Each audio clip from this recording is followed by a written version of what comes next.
Boa noite, bem-vindos a mais uma live da Alívio em Respirar. Desta vez vamos falar sobre respiração oral, causas, consequências, impactos negativos na vida das crianças que depois se estende para a vida dos adultos. Muito obrigada por estares aqui connosco. Hoje temos uma convidada especial, a doutora Joana Matos, médica dentista, especialista e com competências nesta área, na ortopedia funcional dos maxilares, na respiração oral. Vamos perceber o que é que podemos fazer, que pequenos hábitos podemos mudar no nosso dia-a-dia que vão ajudar as nossas crianças a manter o padrão de respiração normal, ou seja, a respiração pelo nariz em vez da respiração pela boca. Vou chamar aqui a doutora Joana e ver se conseguimos. Deixem-me ver.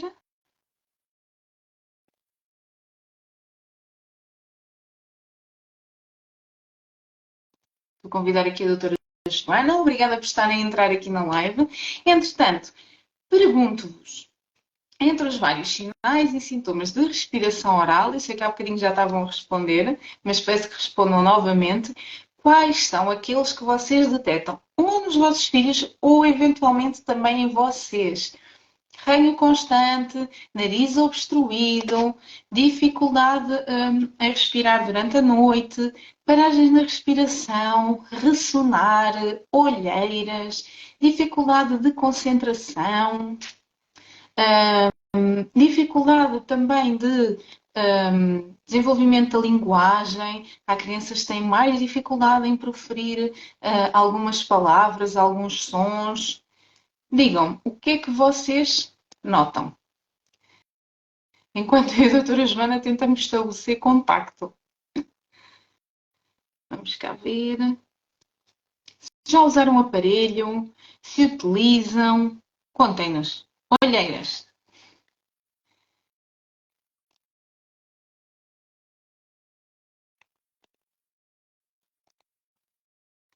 Passa-se aqui alguma coisa, malta. Que está difícil a doutora Joana conseguir... Finalmente! Finalmente! Boa noite! Estava muito complicado, muitas dificuldades técnicas.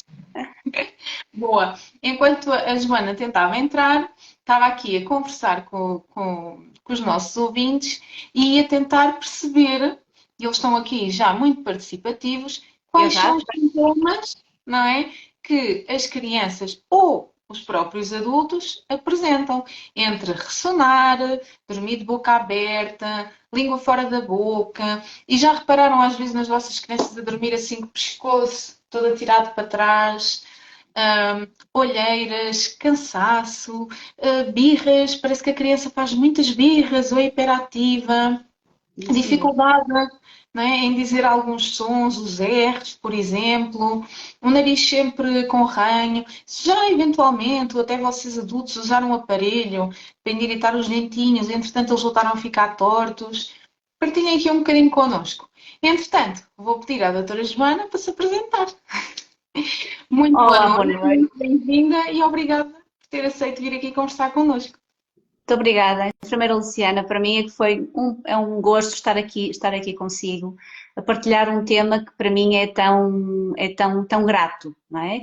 Mas podem perguntar, mas do que é que está aqui a fazer uma médica dentista a falar sobre respiração oral e respiração nasal e a importância da respiração nasal? Pode parecer estranho, não é?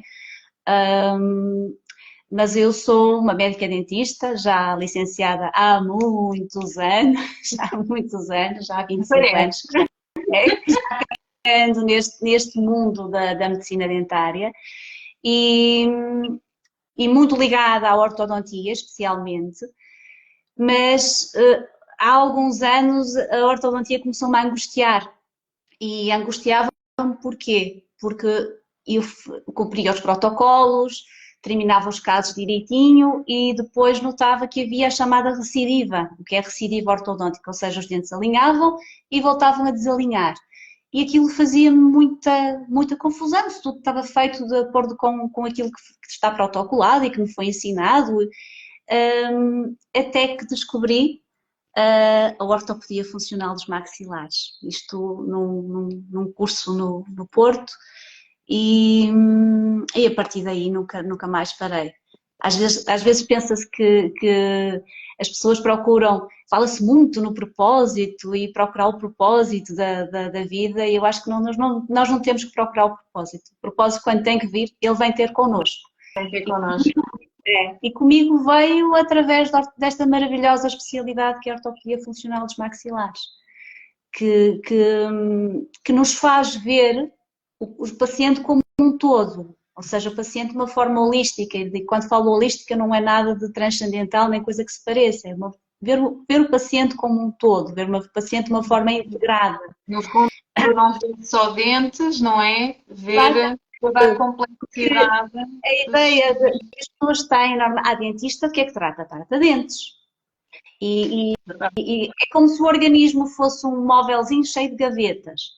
E há uns anos tiraram a gaveta da boca e puseram-na de parte. Enquanto que a boca está relacionada com tudo, com todos os sistemas, sistema respiratório, sistema visual, olfativo, o desenvolvimento cognitivo e por aí vai. Portanto, e eu acho que é para isso que caminha a medicina, que caminha a medicina dentária, para uma visão muito mais integrada e com equipes multidisciplinares, como é o caso. A Joana tocava aí num ponto muito interessante, que é procuramos o propósito e ele vem ter connosco, não é? No fundo, você falava nisso e eu revia-me. Quando me especializei em reabilitação, nunca pensei vir a trabalhar com crianças. Pensei que ia reabilitar adultos o resto da minha vida, não é? E depois o propósito das crianças veio ter comigo. 2 crianças, sempre com ranho, sempre doentes, com otites, com infecções. E aí eu resolvi, não, eu tenho que agarrar nestes 2 miúdos e tenho que conseguir reabilitá-los, tenho que conseguir melhorá-los, tenho que conseguir que eles voltem a dormir, que os narizes deles voltem a respirar, não seja só à base de medicamentos e de cirurgias, que muitas vezes, e a Joana de certeza que também vê isso, não é? Não é a única solução, não é? Há mais para além da medicação e mais para além da cirurgia. E antes de falarmos propriamente em respiração oral, o que é a ortopedia funcional dos maxilares? Eu falo muitas vezes nesta especialidade, mas é uma especialidade tão pouco ouvida, não é? Ou tão pouco falada no público em geral, que as pessoas ficam naquela dúvida, mas o que é isto? Não é? Quando digo aos pais das minhas crianças, olha, é de procurar um dentista especializado em ortopedia funcional dos maxilares. O que é isso? Ela é desconhecida, não do público em geral, mas também na comunidade médica. E não é uma especialidade ainda em Portugal, não é considerada ainda uma especialidade em Portugal, já o é, nomeadamente no Brasil, por exemplo, onde há um grande know-how da ortopedia funcional. E o que é a ortopedia funcional? É uma especialidade, sim, com muito embasamento científico, que nos permite ver a posição, ou seja, trabalhar a posição dos maxilares, ou seja, maxila e mandíbula, repô-la numa posição correta e dar um equilíbrio a todas essas estruturas. Uma das grandes bases da ortopedia funcional dos maxilares é a forma do osso é-nos dada pela função, certo? Pela função muscular, o tónus muscular, certo? Se nós tivermos, por exemplo, um tónus muscular muito hipertónico, ou seja, muito forte, aquele osso não vai desenvolver de forma correta. Se por outro lado tivermos um tónus muscular muito hipotónico, muito flácido, o crescimento vai ser de forma não modulada. Portanto, para as pessoas perceberem que o tónus é a força, a contratilidade do músculo. Ou seja, se essa força muscular estiver equilibrada, ou seja, o crescimento ósseo vai ser dado de forma correta. Ou seja, o que é que a ortopedia faz? Permite, através de técnicas próprias e de aparelhos também, portanto, não só aparelhos, mas também técnicas, guiar a maxila e a mandíbula para um crescimento correto. Ou seja, o dente vem por último. Ou seja, se nós tivermos umas bases ósseas equilibradas, e com uma boa mastigação, uma boa técnica mastigatória, mantivermos um padrão de respiração nasal correto, nós vamos ter essas estruturas todas equilibradas, os ossos vão crescer de forma correta e os dentes vão se colocar, vão ter espaço para se colocarem naturalmente. Podem vir alguns mais rodados, menos rodados, porque isso não é preocupante. Isso depois a ortodontia fará o resto. Porque uma não está de costas voltadas para a outra, percebe? Mas depois a ortodontia vai funcionar de forma muito melhor e vai ficar estável, certo? Que era uma coisa que não acontecia quando nós só vemos a parte ortodôntica e não vemos a parte ortopédica. Será por isso que os adultos... Diga. Não, será por isso que muitos adultos ou adolescentes colocam um aparelho, não é? Passado uns tempos, às vezes uns anos, os dentes estão outra vez fortes. Por exemplo, não é? Se nós corrigirmos num adolescente ou num adulto jovem, corrigirmos os dentes e não repararmos que esse paciente, por exemplo, tem uma respiração predominantemente pela boca, evidentemente que no final não vai haver contenção nem nada que lhe valha, porque os dentes vão voltar à posição ou vão recidivar, certo? De que forma, doutora Joana, é que respirar pela boca leva a todas estas alterações, não é? Qual é a ligação entre respirar pela boca e manter os dentes tortos? Eu vou-vos dar um exemplo. Eu vou pegar numa tigela de borracha, certo? Imagina que a tigela de borracha é o palato, é o céu da boca, certo? Estão a ver de frente. Aqui por cima o que é que está? Está o nariz, correto? Portanto, o nariz partilha com a boca o osso maxilar, o céu da boca, correto?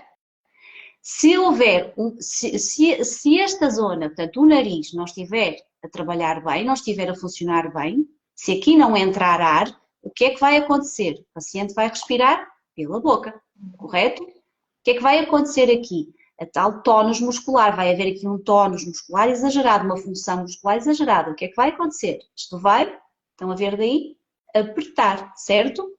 Vai abrir na frente. Conseguem ver? A doutora Joana está a explicar o que é que acontece ao céu da boca ou ao palato quando o nariz não funciona bem. Isto. Portanto, vai abrir na frente. Pode provocar o quê? Uma mordida aberta, portanto, a boca não fecha na frente. Pode provocar o quê? Uma mordida cruzada, que pode ser bilateral, pode ser dos dois lados, pode ser unilateral. Correto?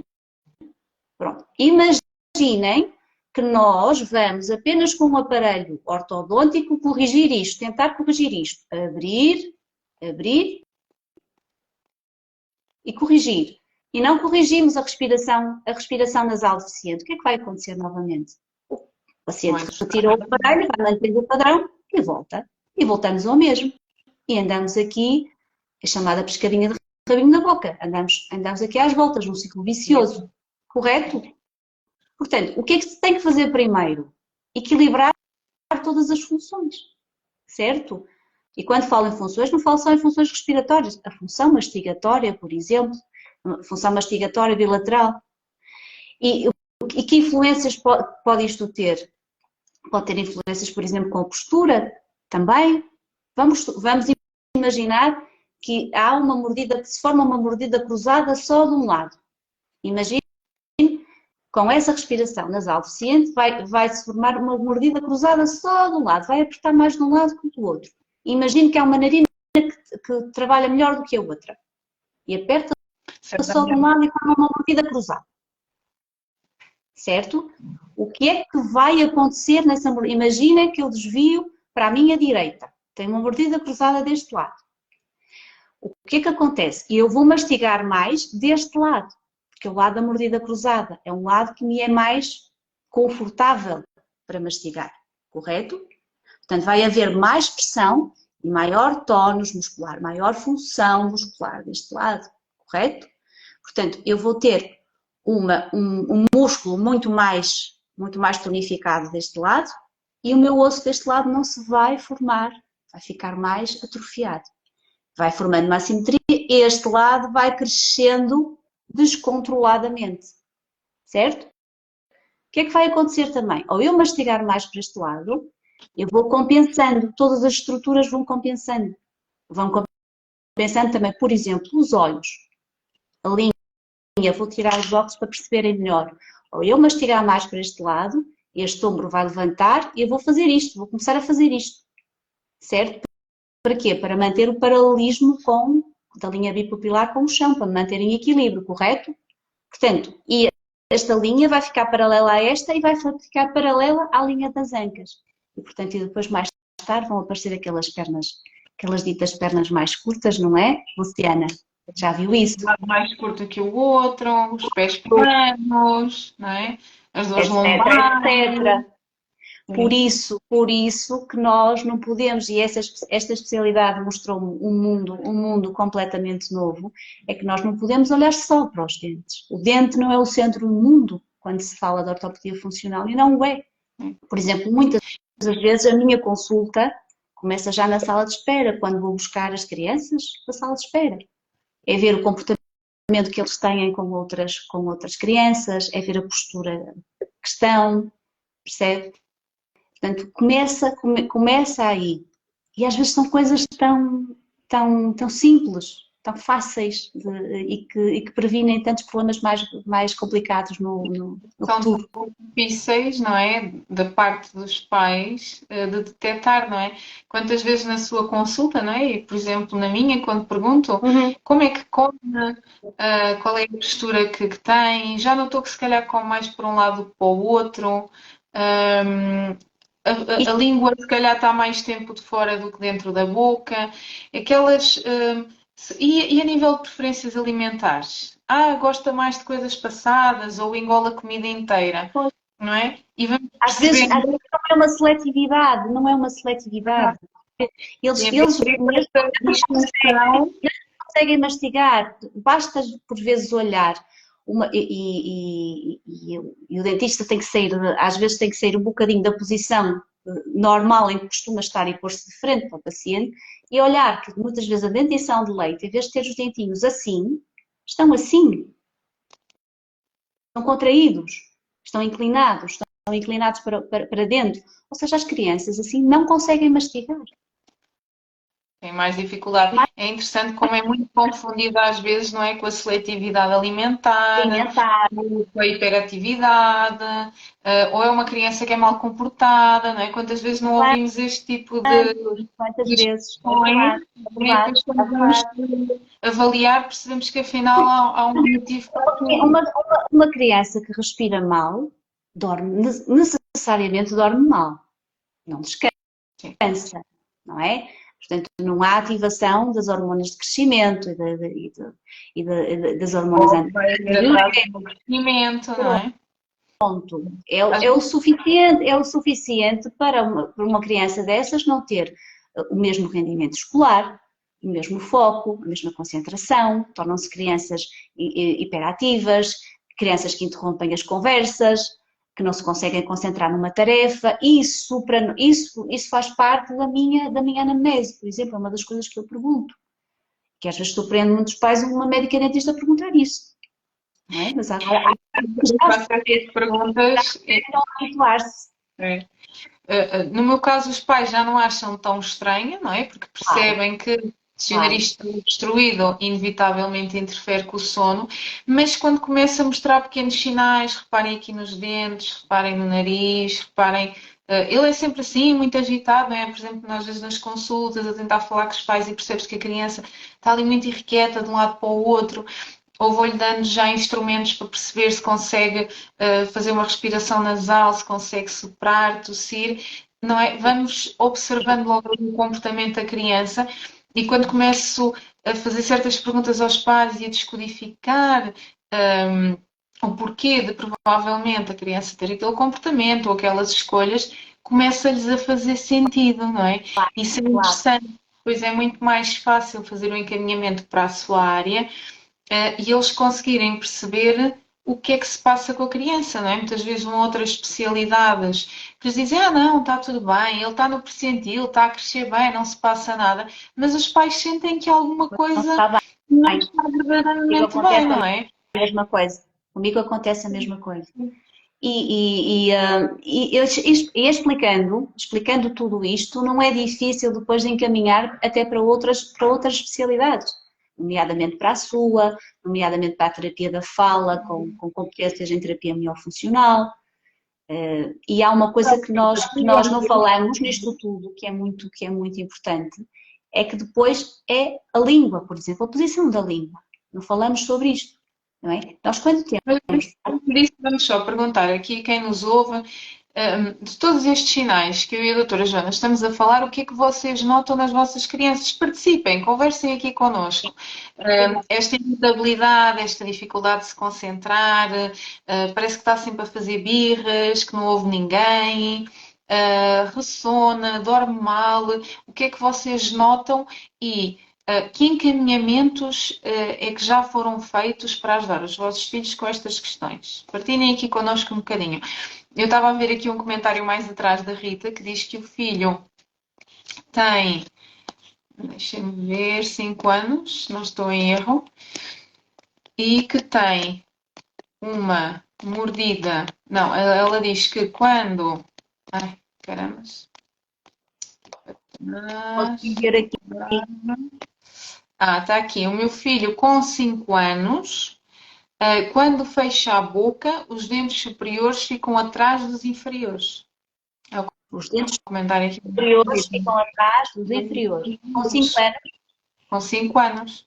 O que sejam os dentes anteriores, presumo eu que sejam os dentes da frente, não é? Os dentes anteriores. Isso é algo, com 5 anos, que deve ser visto já. O que eu aconselho é que realmente recorra a alguém na área da ortopedia funcional, porque isso pode ser algo muito simples de se tratar nessa idade, mas que depois, com o tempo, se vai complicar. Portanto, o que é isso? O que é isso? Eu vou tentar explicar aqui. Os nossos dentes, normalmente, vou tentar pôr assim de lado, os dentes superiores têm que ficar um pouquinho mais pela frente dos dentes inferiores, certo? Assim, nesta posição. E o que a mãe está a dizer é que provavelmente devem estar assim. Portanto, isto chama-se uma classe 3, uma progenia. E isto deve ser tratado já, precocemente, com 5 anos. Eu tenho neste momento na minha consulta uma menina, precisamente com 5 anos, já com uma progenia bastante avançada, e que estou a tratá-la com pistas diretas, que são umas resinas em compósito feitas de forma protocolada, certo? E que nós vamos invertendo o sentido de crescimento, certo? E aí é outra coisa que tem que ser observada também, é a língua, a postura, a posição da língua. Eu volto à posição da língua, que é muito importante. Mas isso mais à frente, não é? Antes da língua, vou colocando aqui as questões, porque senão acho que este tema é um mundo, e ficamos aqui a começar a conversar, não é? Mas volto a dizer à mãe que recorra, por favor, que é importante, porque senão vai deixar essa mandíbula crescer livremente. Essa mandíbula vai crescer sem travão. E depois, quando mais tarde, pode ser muito complicado e eu não vi a criança, mas pode chegar a ser um caso cirúrgico, mais tarde. Okay. Aqui a Marci diz: boa noite, os dentes do meu filho estão bem e as mordidas também, mas o facto de ter bruxismo também influencia a respiração? O bruxismo pode ser um sinal, e não sei se é bruxismo noturno, presumo que seja bruxismo noturno, porque há o bruxismo noturno e há o bruxismo de vigília. Não é? O bruxismo de vigília não é tão estudado nas crianças, mas está associado a problemas mais psicossomáticos, mais de força social. Agora, o bruxismo do sono pode indicar, o bruxismo noturno pode indicar que há um problema respiratório, sim. Pode estar ligado a um síndrome da apneia. Joana, para as pessoas perceberem o que é o bruxismo. O que é que o bruxismo é uma parafunção, ou seja, é uma função exacerbada dos músculos mastigatórios. Está bem? Destes músculos. Ou seja, nós podemos crianças rangeiras. Pronto. Não é? Mas pode haver só um bruxismo só com aperto, ou seja, só apertar os dentes, mas pode haver um bruxismo também com aquilo que é mais conhecido, como o ranger dos dentes que os pais ouvem. E normalmente nas crianças está associado indica-nos que há um problema do sono, normalmente ligado a um síndrome da apneia, que pode ser a apneia, ou se for completa, uma hipopneia, se for uma obstrução parcial das vias aéreas. Aqui a Márcia diz: a minha filha tem 2 anos, está a ser seguida no dentista. A médica diz que está a ficar com a boca com a forma da chupeta. Para já é difícil tirar a chupeta. O que é que a Márcia pode fazer aqui? E aqui se calhar vamos um bocadinho a uma das questões que eu tenho aqui que o público foi colocando, que é precisamente de que forma é que a chupeta interfere aqui com a posição dos dentes e com a forma de respirar. Por vezes fala-se pouco nesta questão, não é?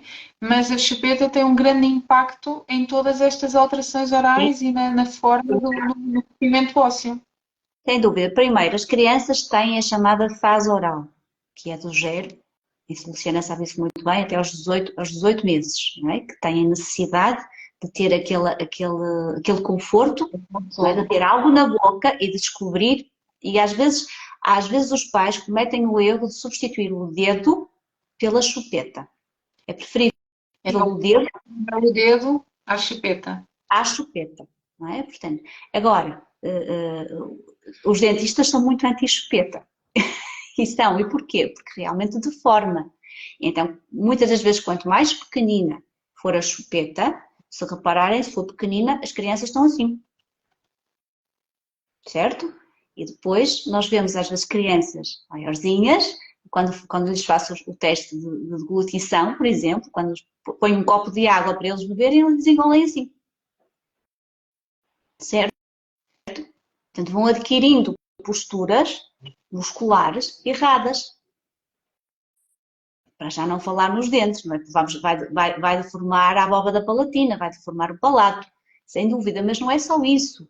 Todas as perturbações musculares que vêm de seguida. Há uma chupeta no mercado, eu não sei se posso fazer publicidade. À vontade, ninguém está a pagar, portanto, ninguém está a pagar. Eu vou falar. Há uma chupeta que saiu da Curaprox, que está muito bem desenhada, e quando tenho crianças que realmente não conseguem, os pais não conseguem fazer com que deixem a chupeta, é uma das coisas que é a chupeta que eu recomendo. Não sei se a tem aí, tem? Já fui buscar. Não tem aqui o arsenal. Tem o arsenal todo. Tem, que maravilha. Isto é que se chama bem preparada para o direto. É isso mesmo. Essa chupeta, se reparar, é mais plana, é mais larga, ou seja, o que é que ela vai fazer? Ela vai fazer um estímulo, vou pegar outra vez na minha tacinha de borracha, ela vai fazer um estímulo aqui, ou seja, eu costumo brincar com os pais, dizer, é o primeiro aparelhinho do seu filho, e vai permitir que a musculatura, toda esta musculatura funcione de forma correta, certo? Portanto, às vezes é isso mesmo. Reproduz muito bem a sucção, até a sucção no peito da mãe, que é outra coisa muito importante. Este é o tipo de Xuxa que eu nas minhas consultas digo aos pais, para tentarem substituir, mas isto sempre é plana e larga, não tem nada a ver com as chupetas que estão no mercado. Aqueles rebordos redondos vão estimular aqui para o lado. Ou seja, a chupeta vai estimular o local correto para este crescimento ósseo muscular, não é? Ao contrário da maioria das chupetas, que vai causar deformidades, alterações na postura da língua, do crescimento ósseo. Exatamente, é mesmo isso. Estão aqui a perguntar como é o nome da chupeta. Curaprox. Curaprox. Esta caixinha, Curaprox. E esta chupeta tem vários tamanhos, não é? Também conforme a idade. Tem 3 tamanhos conforme a idade. Quando é que a Joana recomenda a mudança de chupeta? Do 0 para o 1, para o 2? Aí respeito as idades. Respeito as idades que venham na própria chupeta. Eu não indico, às vezes os pais têm a ideia, vou manter a chupeta mais pequenina porque não faz tão mal. Não, tem que acompanhar, porque senão vai acontecer aquele fenómeno que eu falei há pouco. As crianças ainda vão apertar mais toda esta zona. Ainda ficam a chupar, a sugar assim, está bem? Portanto, há que respeitar essa mudança. Mas eu acho que esta chupeta está muito bem construída. Concebida, não é? A Ana Uhum. Ludwig pergunta, diz que falaram-me das chupetas da Nuke, que eram as melhores por serem angulares. Qual é a sua opinião, doutora Joana? Eu não conheço bem as chupetas da Nuke. Eu gosto muito da Cura Prox. Acho que a da Cura Prox, para nós, e foi estudada pela parte de medicina dentária, eu julgo que a da Nuke não terá sido, não sei, não posso falar daquilo que desconheço, mas acho que a Cura Prox está muito bem conseguida, muito bem concebida, em termos de... Porque já vai muito dentro do conceito que nós temos, no conceito ortopédico. Nesta Para mim é uma questão de chupeta ortopédica. há várias marcas. Da Nuke, confesso que não conheço, portanto também irei pesquisar. Mas acho que esta realmente foi muito bem conseguida. Agora, podendo não usar chupeta nenhuma, tanto melhor. É o melhor. Aqui na questão das chupetas leva-me a outra, que é, e que eu às vezes os pais ficam admirados quando eu digo, imagina, por exemplo, esta tarde estive a ver um bebé de 6 meses e aconselhei a mãe, assim que pudesse, a levar ao dentista com a sua área de competência. E expliquei à mãe porquê, não é? Mas queria que fosse a doutora Joana a explicar porque é que um bebê com poucos meses deve ir já ao dentista, não é? Ainda há muito aquela ideia de que ir ao dentista é a partir dos 3 anos, mas hoje em dia sabemos que quanto mais cedo melhor, não é? Não precisa de dentes Não. para ir ao dentista. A Organização Mundial de Saúde já preconiza que a primeira visita ao dentista deve ser no primeiro ano de vida. Normalmente no aparecimento do primeiro dente. Mas vemos sim crianças sem dentes, bebés sem dentes, porque nós não vamos ver só dentes, nós não nos centramos só nisto. Nós vemos, uma coisa que vemos muito é a língua, se a língua está numa posição correta, se não há um freio curto, se o bebê está a amamentar corretamente e a posição dos rodetes gengivais, não é? Da maxila e da mandíbula, se estão bem colocados. Há exercícios há exercícios de pressão digital que podem ser passados. Vamos imaginar aquela mãe que falou que a criança tinha os dentes inferiores por fora dos dentes superiores. Poderia eventualmente, não sei, essa criança em bebê já ter os rodetes, já ter uma classe 3, uma progenia já em bebê. E aí nós já há estudos, já há artigos científicos que nos dão embasamento, que esses pequenos exercícios feitos com os dedos, que melhoram o posicionamento dos rodetes. Ou seja, nós já estamos a guiar em bebê a posição da maxila e da mandíbula para que cresça de forma equilibrada. E outra das coisas é a amamentação, lógico, não é? Nós estimulamos muito a amamentação no peito, porque sabe melhor do que ninguém, não é? Que é a grande precursora da respiração nasal, não é? Da respiração pelo nariz. Sim. Fala-se muito na amamentação, não é? Nos últimos anos temos assistido a uma grande campanha para que as mães amamentem, mas eu acho que a amamentação deveria ser vista de outra forma, não só como uma forma de alimentar o bebê ou como forma de se conectar à mãe, mas com todos os outros benefícios que acarreta, não é? E um deles é precisamente este crescimento harmonioso de ossos e músculos. Exatamente. Que vão prevenir a respiração oral, que vão ajudar na manutenção da respiração nasal e prevenir todas aquelas complicações que temos vindo a falar, não é? Um bebê quando nasce com a retrognatia fisiológica do recém-nascido, ou seja, nasce com o queixo para trás. Para quê? Para poder, num parto normal, passar pelo canal, ser mais fácil para passar pelo canal vaginal. E a amamentação ao peito é importantíssima para fazer aquele movimento de ordenha, aquele movimento de sucção da ordenha, certo? Que vai permitir que esse queixinho vá lentamente indo para a frente. Não é? Isso é bem diferente. Faz, não é? É bem diferente, exatamente, era o que eu ia dizer, do que o biberon faz, não é? que eu costumo dizer aos pais é que por mais que os biberons hoje em dia tentem imitar o mais possível a mama, mas não Uau. conseguem substituir. E a sucção na mama é bastante mais forte e superior em relação à sucção do biberon, não é? Portanto, de certa forma, aqui o biberon pode atrasar este crescimento e o vir da mandíbula cá mais para a frente permitir o selamento dos lábios. Dos lados, e não só, e que crianças que ficam com o queixo para trás, ou seja, retrognatas, normalmente têm problemas respiratórios e problemas do sono. Porquê? Porque a via aérea inferior, portanto a parte inferior, este tubinho por onde nós respiramos, fica reduzido porque a mandíbula está para trás. Portanto, certo? E outras implicações, não é? Nomeadamente as otites, por exemplo, a permanência das otites serosas. Ora, exatamente. Nós sabemos que uma criança, e quando falamos em crianças, isto pode ser extrapolado para os adultos. Nós estamos aqui a falar de crianças, mas isto pode ser extrapolado para adultos. Sim, porque os adultos desde que não seja corrigido, estes problemas estendem-se pela vida adulta. Portanto, pela vida adulta, uma pessoa que respira, uma criança, um adulto que respira pela boca, vai receber o quê? Vai receber um ar frio, poluído.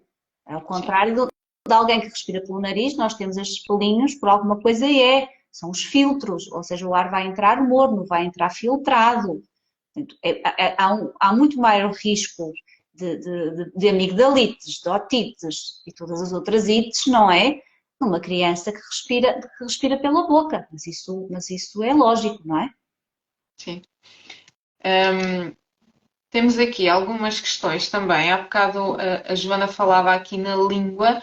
Qual é que é, se calhar antes dessa pergunta temos aqui outra que surgiu agora, eu sou adulta e tenho esse problema de queixo para trás e respirar só pela boca e ressono bastante. Pois. Não é? Portanto, aqueles problemas que se estendem para a vida adulta. Claro. Eu aconselhava, eu não vi o nome da explicadora, eu não vi o nome, mas aconselhava vivamente a que fizesse uma análise, fizesse um estudo do sono e para verificar realmente o que é que se passa, o porquê desse ressonar, se há uma síndrome da apneia obstrutiva do sono associada e se há, em que grau é que existe. Isso provavelmente até pode precisar de um dispositivo de avanço mandibular, por exemplo, certo? Porque a grande maioria das pessoas não faz ideia de que um síndrome da apneia pode causar, não é? Pode causar problemas muito graves, nomeadamente não só respiratórios, não é? Como também cardiovasculares, principalmente. Sim. Portanto, muito cuidado. E para além do mais, que alguém que ressona não tem um sono tranquilo. Era o que eu ia dizer. Não tem um sono reparador, não tem uma regeneração celular correta, portanto não pode ter saúde. Sim. A Edu está a dizer que está a corrigir a mordida cruzada com aparelho ortodôntico e que achou que piorou tudo. Às vezes pode não estar a piorar, pode parecer que está a piorar, pode ser, não sei em que fase é que está do tratamento, mas às vezes há fases do tratamento em que parece que está tudo pior. Sim, mas numa mordida cruzada há que ter muita atenção, por exemplo, a parte mastigatória. É muito importante que alguém que esteja a corrigir uma mordida cruzada tenha uma terapia mastigatória associada. Porque é aquilo que eu explicava há pouco, uma mordida cruzada, por exemplo, na lateral, o paciente mastiga só para o lado da mordida cruzada, portanto, e depois vai ter que reaprender a mastigar para o outro. Portanto, porque senão vai cruzar novamente, porque vai manter aquele padrão, certo?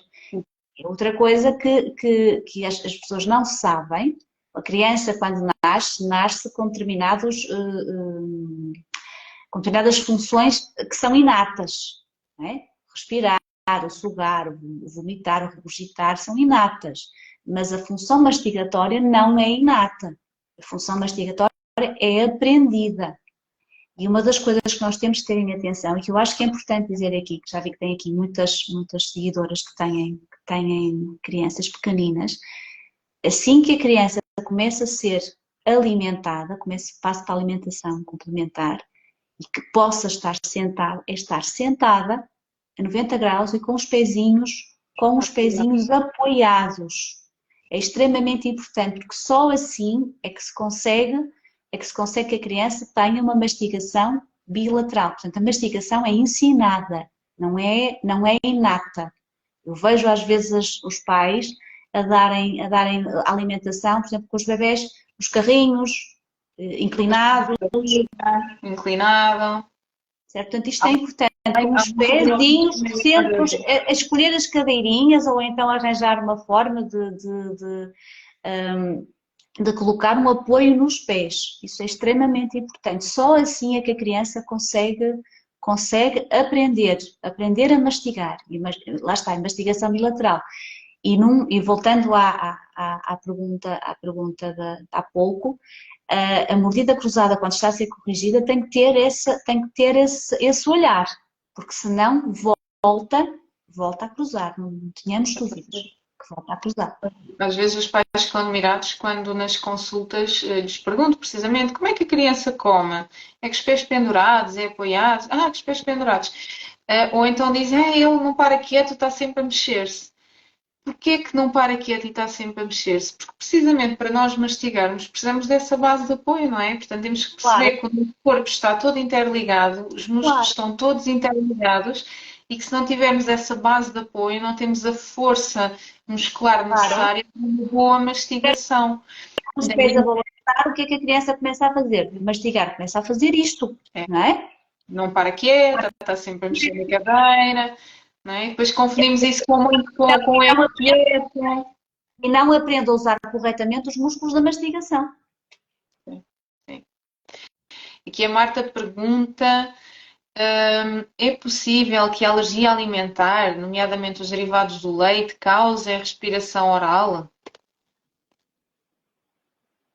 Acho que é uma pergunta que não tem assim um consenso. Eu acho que não há um consenso. Não é? Dos casos que eu conheço, aqueles que experimentaram pareceram ter bons resultados, mas ainda não há um consenso, evidência científica que diga que os açúcares do leite eventualmente possam estar relacionados. O que é certo é que quanto mais açúcar nós ingerirmos ao fim do dia, mais o nosso organismo tem que trabalhar para digerir aqueles açúcares. Portanto, se o nosso organismo tem que trabalhar mais, o nosso coração acelera, a nossa respiração acelera para compensar o aceleramento do coração e temos uma noite mais agitada. Não é a mesma coisa que se formos comer uma feijoada antes de dormir. É indigesto, cai mal, é pesado, temos mais dificuldade em fazer a digestão, acordamos mais vezes, a nossa frequência respiratória aumenta. Portanto, pode ser sim uma opção. Mas eu acho que é uma coisa mais indireta, não será uma correlação tão direta, não é? Sim. Direta, sim, claro. Sim. E aqui outras perguntas que temos, doutora Joana, temos sempre muitas. Sim. Há aqui uma expressão muito engraçada e que você já falou um bocadinho, que é, e que eu às vezes ouço nas consultas, que é o meu filho tem o queixo retraído, ou eu digo aos pais, já reparou o queixinho dele mais para trás, e a mãe diz-me assim, pois, mas o pai é igual, isso deve ser genético. Não é? Eu digo, que tem as costas muito largas. A genética aguenta com tudo. E é engraçado que eu digo aos pais, não é genética, precisam é de ir os dois tratar disso urgentemente. E respiratória, né? Portanto, já percebemos porque é que o queixo é retraído e quantos adultos não vemos, né, com aquelas queixas assim para trás e aqueles papos duplos, que está relacionado precisamente, não é, com este padrão de respiração que começou a ser alterado na infância e que se prolongou na vida adulta. E aqui outra questão para si, que envolve também aqui a língua que a doutora Joana estava a tentar falar. Às vezes os pais dizem, o meu bebê está sempre de boca aberta. Imagina, um bebê com 2 meses, ele deve estar a respirar pela boca. Nós sabemos que até aos 4, 5 meses de idade as crianças só respiram pelo nariz, não é? Exclusivo pelo nariz. Daí também a importância da higiene nasal para, se houver secreções, a criança estiver constipada, poder-se resolver aquele quadro de obstrução. Mas o que é que significa então um bebê estar de boca aberta ou ter a língua de fora? O que é que isso significa e implica, doutora Joana? Bem, uma das coisas que eu indico aos pais em bebés que tenham muita atenção e verifiquem sempre se realmente o bebê está a dormir de boca aberta. Um bebê que está a dormir de boca aberta não é normal. Como disse muito bem, os bebés respiram pelo nariz, certo? Portanto, se o bebê está de boca aberta e tem a língua de fora, alguma coisa não está bem. Portanto, alguma coisa na respiração não está bem. Uma das coisas que deve ser observada é a língua, novamente, a posição da língua, e ver se realmente não há outro problema associado e se não é preciso realmente a limpeza nasal, se estão a fazê-la de forma correta. Outra coisa que eu também indico aos pais é o quarto fresco, arejado e pouca roupa. Não agasalharem tanto o bebê. Quando virem o bebê a respirar, a abrir um bocadinho a boca e com jeitinho, fechar a boquinha. Porque já percebemos, e toda a conversa que nós já tivemos até aqui, já não preciso repetir as implicações que vai ter uma criança a respirar pela boca, ainda por cima começando de tão tenra idade, não é? Quando deveria estar, e quando é inato, lá está, tal função respiratória que é inata, não é aprendida. Vai sendo, infelizmente, desaprendida. E cada vez mais, não é? Hoje enviei um e-mail a todos os contactos, não é? A falar aqui da nossa live e eu falava precisamente disso. Parece uma epidemia, não é? Uma pandemia. Só que esta não está visível, não é? Não tem um impacto imediato. Vai ter um impacto. Eu acho que cresceu muito também com a pandemia do Covid. Acho que ainda piorou. Ainda piorou, porque as nossas crianças neste momento não brincam na rua. Sim, não estão tão expostas. Estão expostas. Portanto, é fácil de perceber que é muito mais fácil desenvolver uma respiração errada, não é? Posturas erradas, telemóveis, tablets, tudo isso contribui para uma respiração nasal deficiente e depois, mais tarde, para maloclusões dentárias, para má posturas dentárias. Aqui a Edu perguntava ainda, acho que ela está preocupada com esta questão, se é possível recuperar esta retração do queixo na idade adulta. Depende. Só vendo. Só fazendo uma avaliação. Há casos que infelizmente têm mesmo que ser só resolvidos com cirurgia ortognática. Só com cirurgia ortognática. Infelizmente. Outros não. Aqui a ortopedia e a ortodontia não têm consenso em termos de avanço mandibular. A ortodontia diz-nos que não é possível um avanço mandibular em adultos e a ortopedia diz-nos que sim. Diz que sim. Até porque eu já tenho conseguido avanços mandibulares em adultos, mas não é consensual, confesso que não é consensual. Posso dizer que eu sou a prova disso.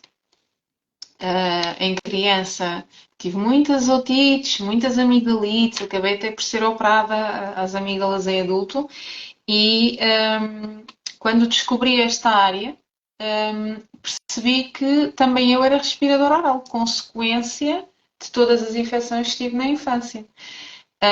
E o meu queixo, estou a fazer este tratamento que a doutora Joana tem aqui falado, e o meu queixo está muito mais avançado do que inicialmente, não é? Portanto, não percam a esperança, têm que ser acompanhados. Tem que ser bem acompanhados, muito precisamente, porque os aparelhos não são fáceis, não é, Luciana? Diga lá. Para uma criança é super tranquilo, que eles habituam-se muito bem. Para um adulto não é assim tão fácil.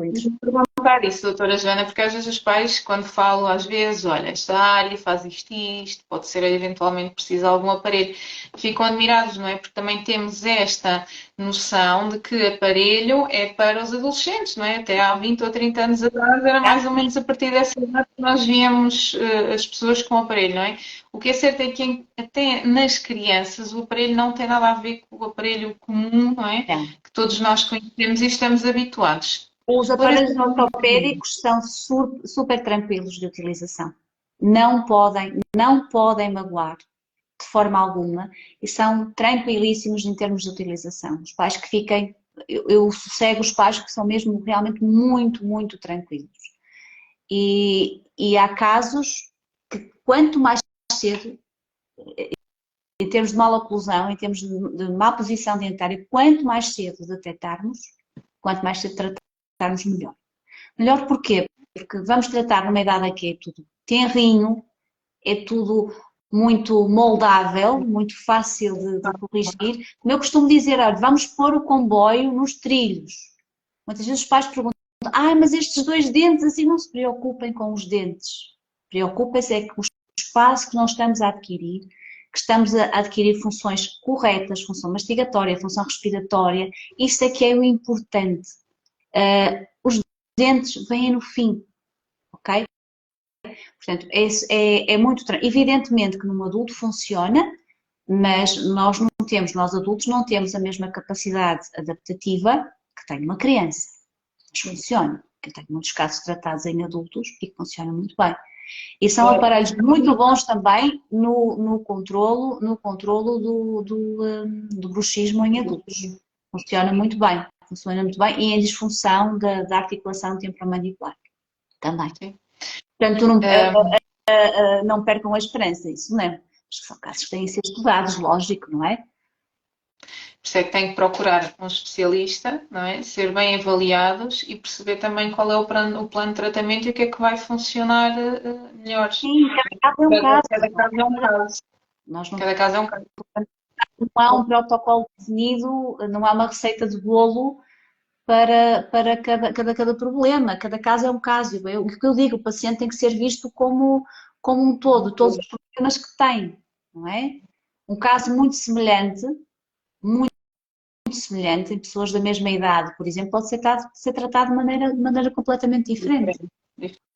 No meu caso, e se calhar quem nos ouve vai ficar admirado, o que eu mais, a melhoria física, não é? Porque acho que agora, até este ponto aqui da nossa conversa, já perceberam que é muito mais do que dentes tortos, não é? Portanto, é todo um impacto cognitivo e físico. No meu caso, o sintoma que eu mais notei melhoria foi dores na região lombar. Eu tinha muitas dores de costas, nomeadamente região lombar, que começaram a passar à medida que o aparelho realmente foi resolvendo aqui. Resolvendo e permitiu o avanço da mandíbula. Sim. Se reparar, normalmente quem tem um queixo retroído tem também uma má postura. Sim.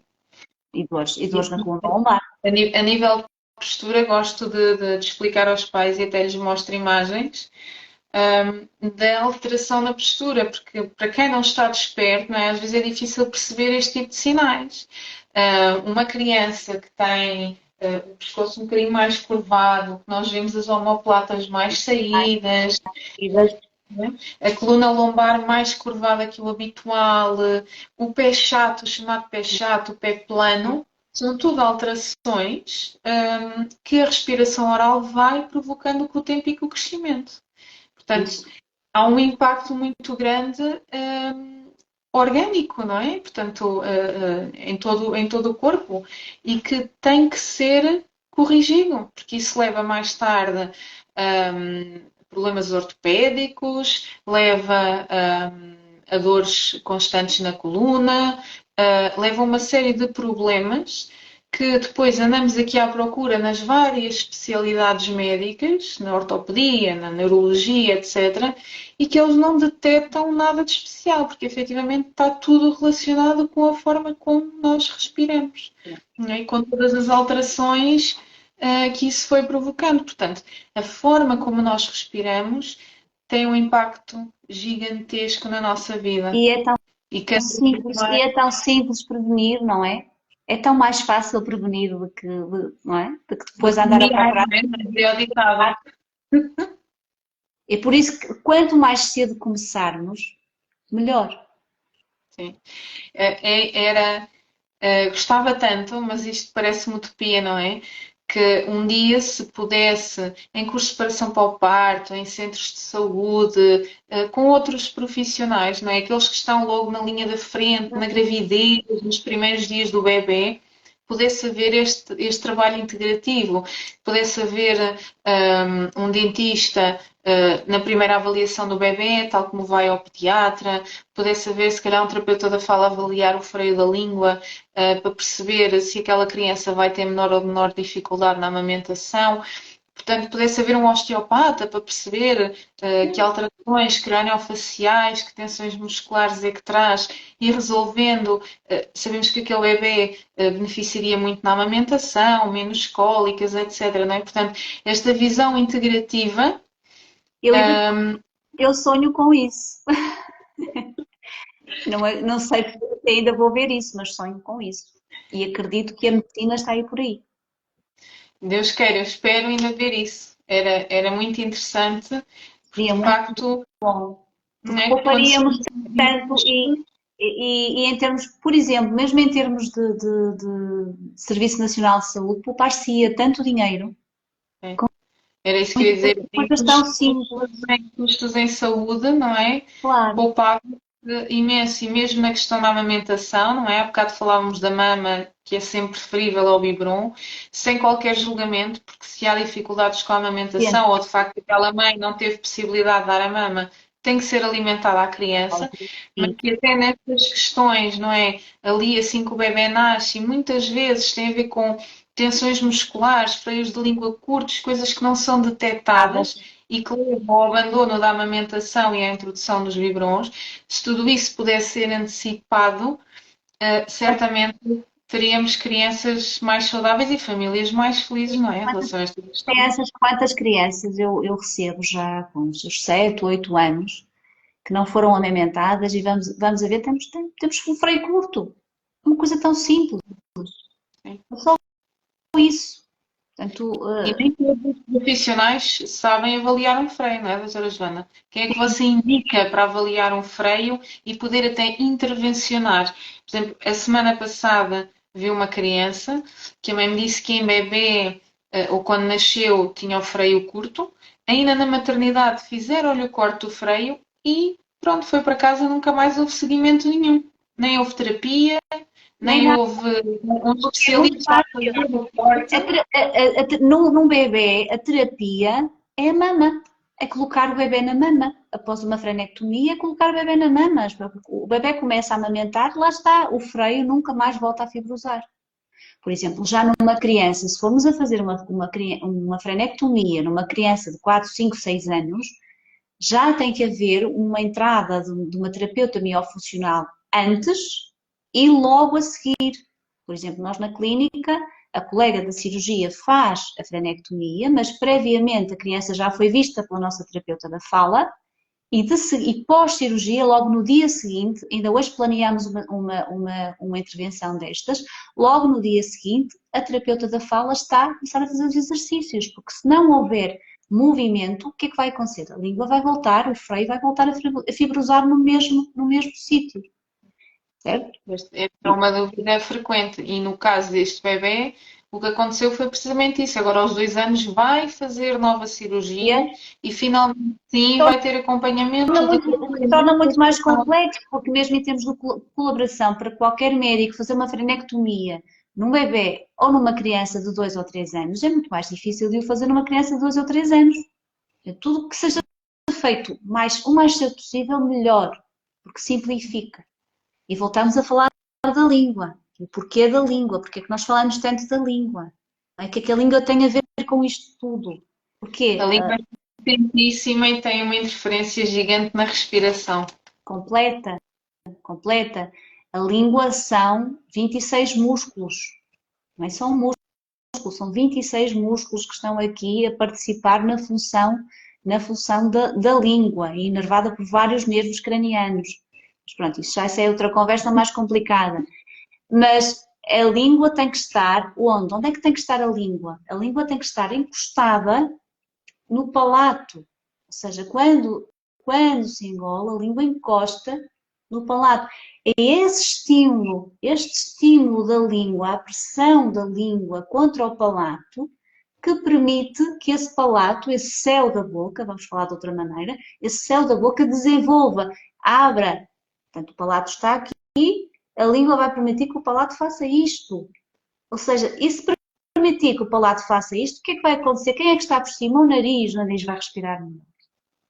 E lá vem, não é? Os narizes obstruídos, os Pronto. adenoides Eu vou grandes. fazer aqui uma coisa, estou com as mãos lavadas, vou pedir para lá em casa fazerem também. Imaginem que têm mordida aberta, ou seja, não conseguem fechar na frente. Ponham aqui o dedo e vão tentar engolir e vão ver para onde é que vai a língua. Bora.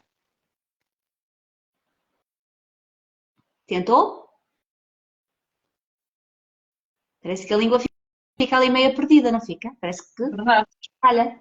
Parece que Então, não vai imagina, da tem uma boca. mordida fechada ou uma mordida aberta por dentro. Imaginem, coloquem os dedos aqui por dentro e tentem engolir.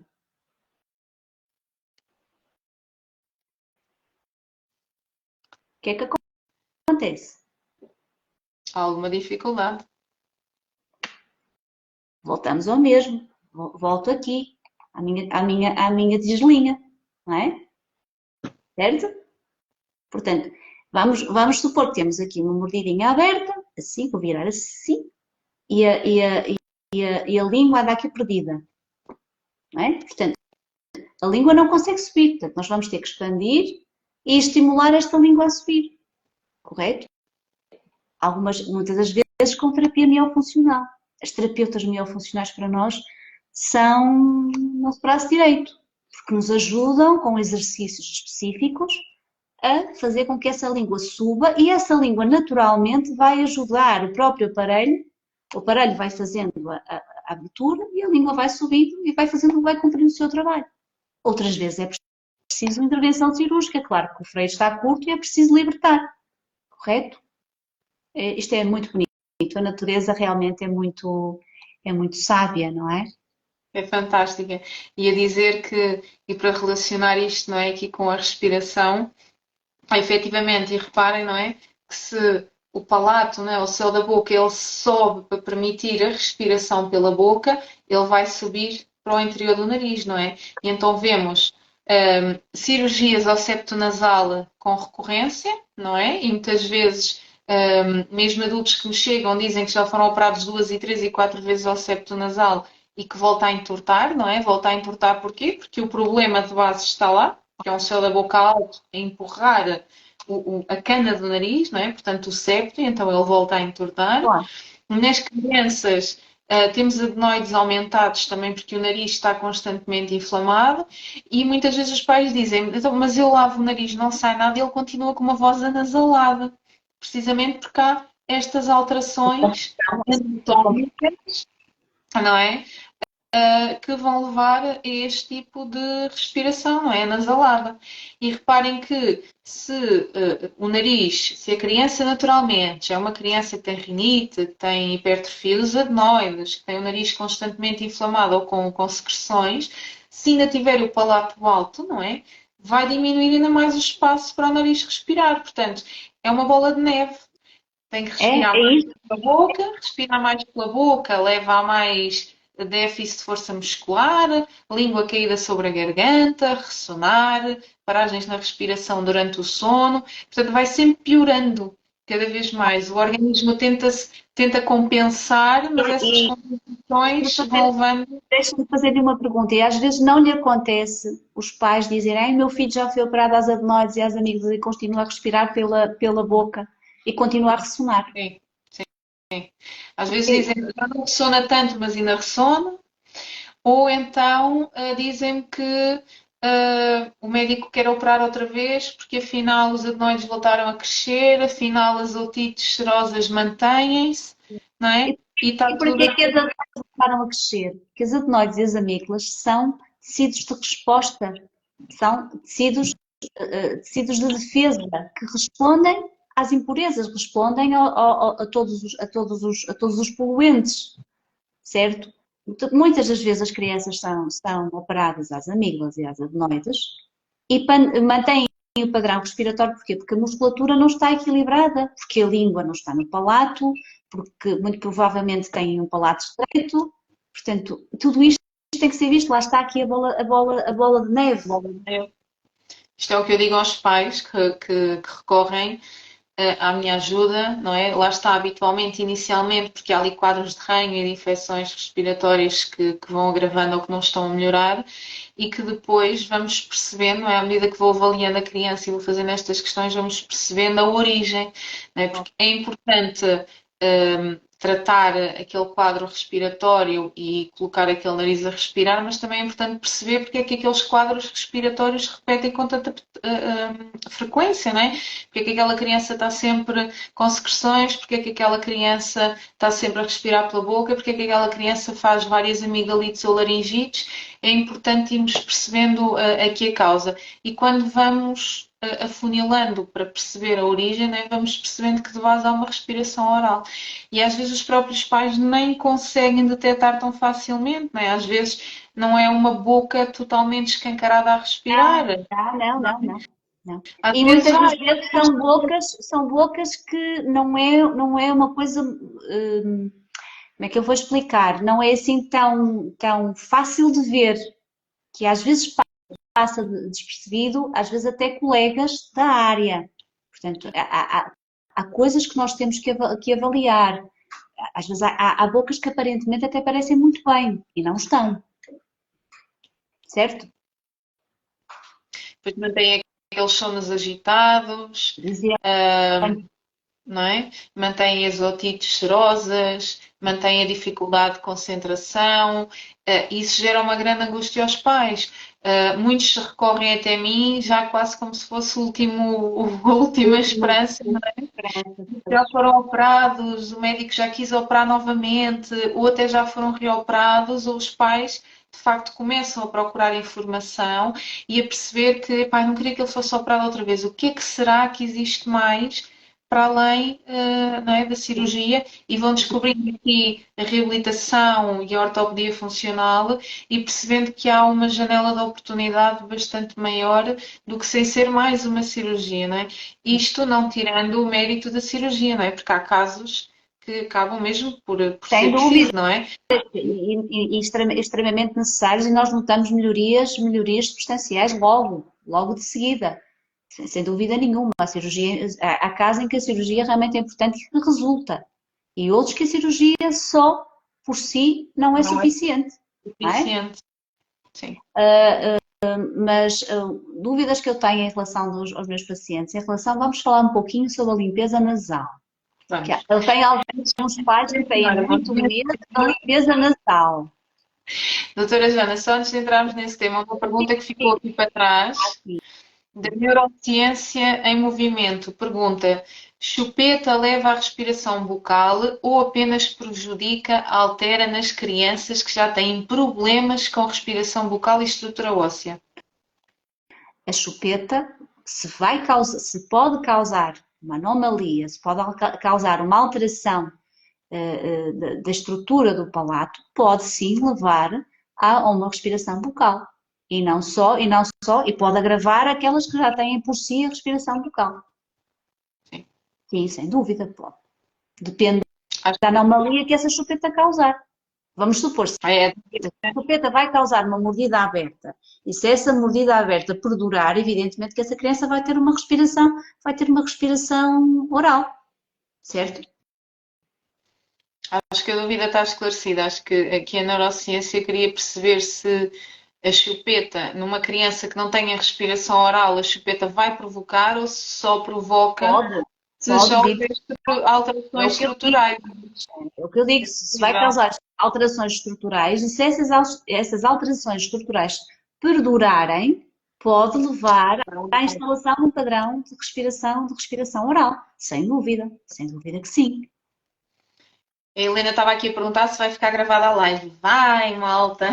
A live vai ficar gravada para vocês reverem e verem do início, porque já falámos aqui de tantas coisas relacionadas com respiração oral, não é? Que parece que não é nada do outro mundo, mas tem um impacto gigante na vida não só da criança, mas de toda a família, não é? Porque uma criança que durma mal e acaba por ser assim uma das primeiras ou das grandes queixas, não é? Não dormir bem tem um impacto muito grande, não só na vida daquela criança, como da família, não é? Porque se a criança não dorme bem, a mãe e o pai também não dormem bem, não é? Isso tem implicações na nossa saúde também enquanto pais, na nossa saúde física e na nossa saúde laboral, não é?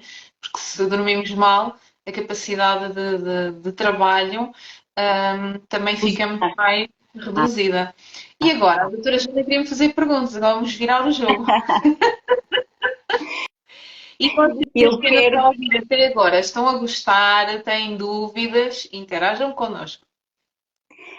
eu quero lhe perguntar que me desmistifique um pouco a limpeza nasal. Eu indico aos meus pacientes, crianças e adultos, eu própria faço diariamente limpeza nasal, irrigação nasal.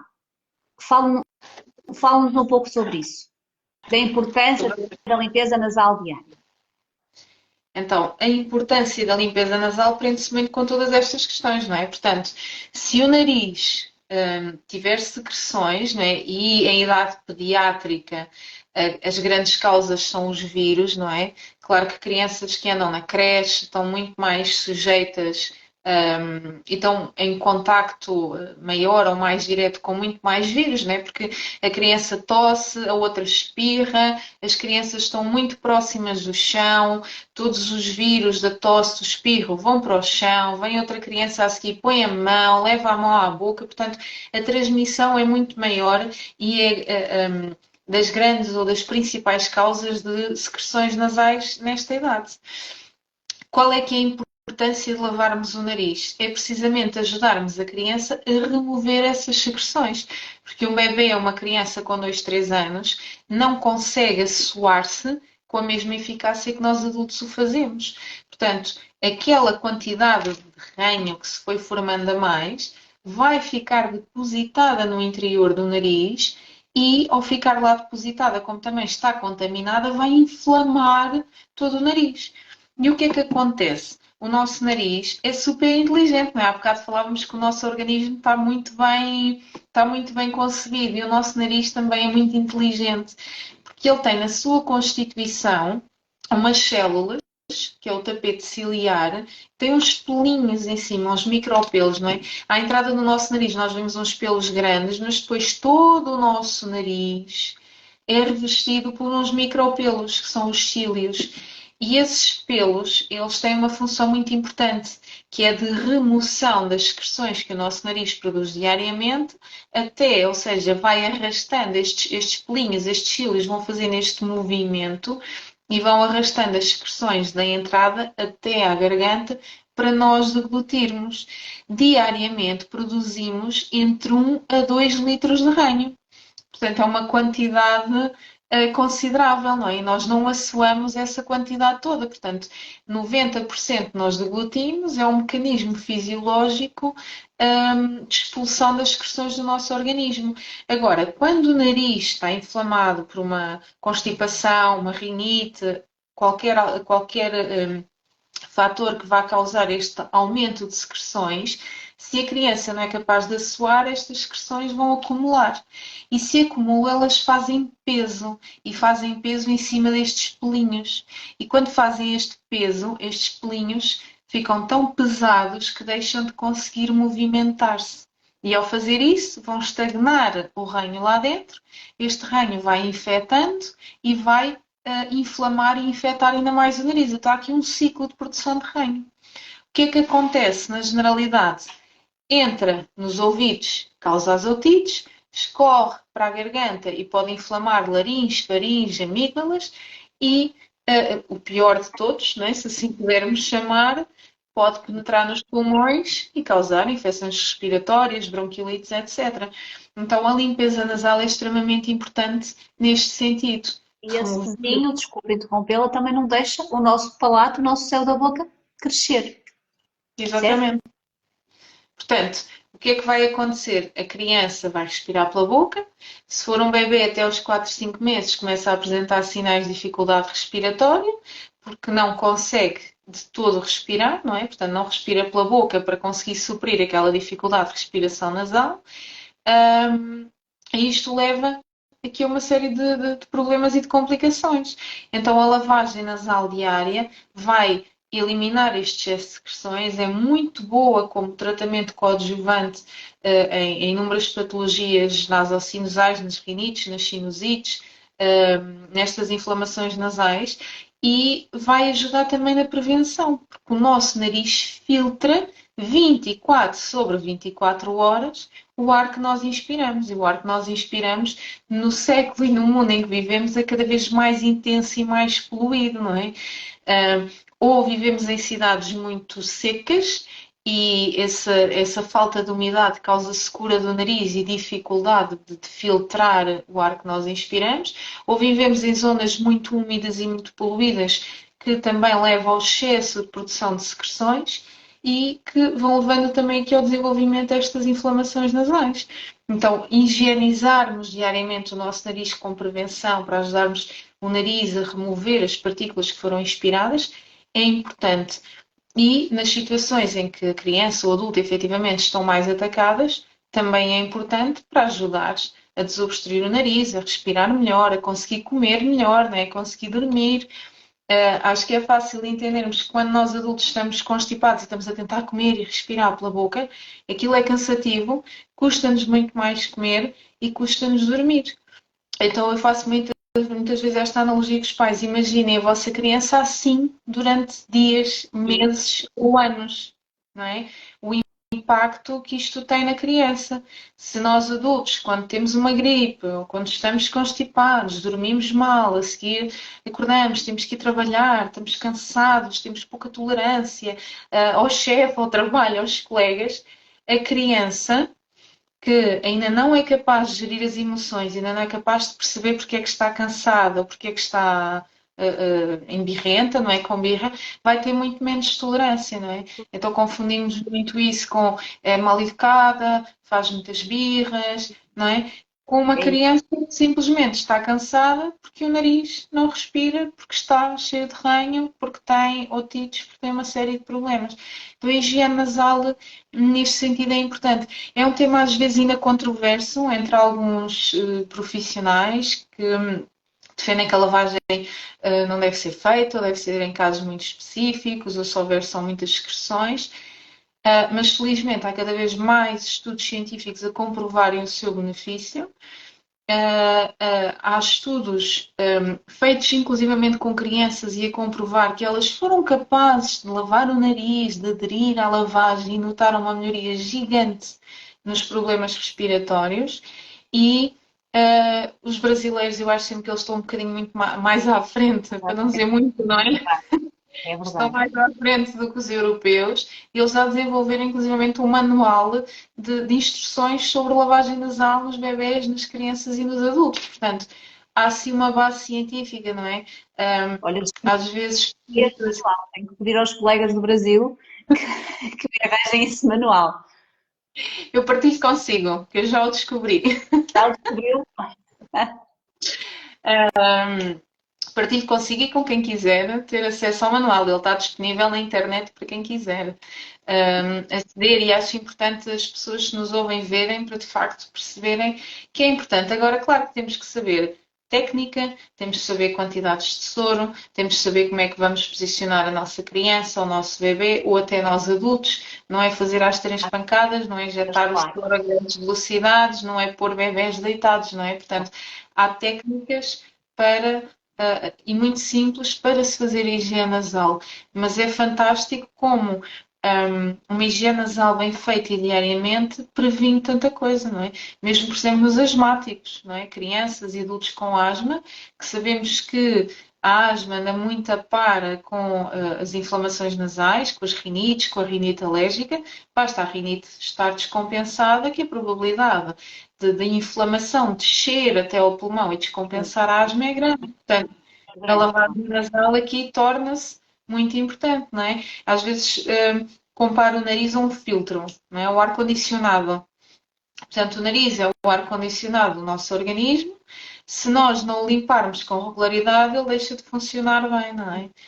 Portanto, o ar-condicionado varia e o nosso nariz também começa a trabalhar a boca. Luciana, uma dúvida dos meus pacientes, que às vezes acontece e põem-me essa questão.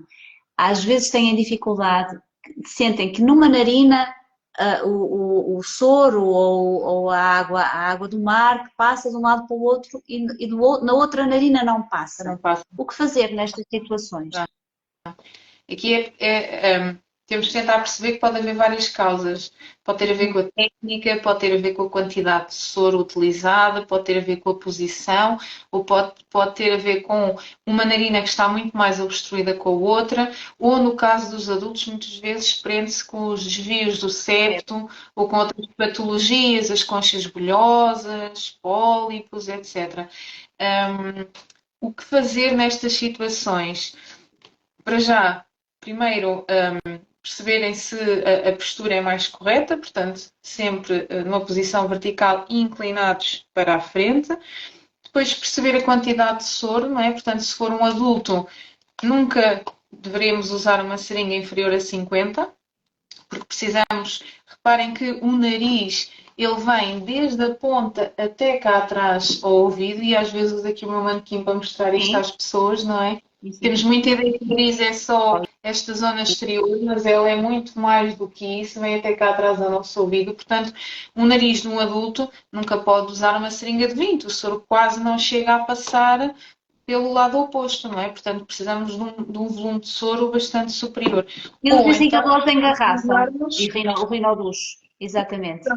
Aqui uma garrafa, neste caso é o Rinoflow, que é semelhante, e precisamos de uma concentração de soro adequada. Então, uma quantidade de soro adequada. Se temos a quantidade de soro adequada e temos a posição, o que é que poderá ser? Ou temos um lado efetivamente mais obstruído, e às vezes quando a pessoa faz pressão na garrafa ou na seringa, parece que sente pressão no olho, não é? E efetivamente pode acontecer, que o olho, a órbita está logo abaixo aqui do nosso nariz e, portanto, pode sentir ali pressão.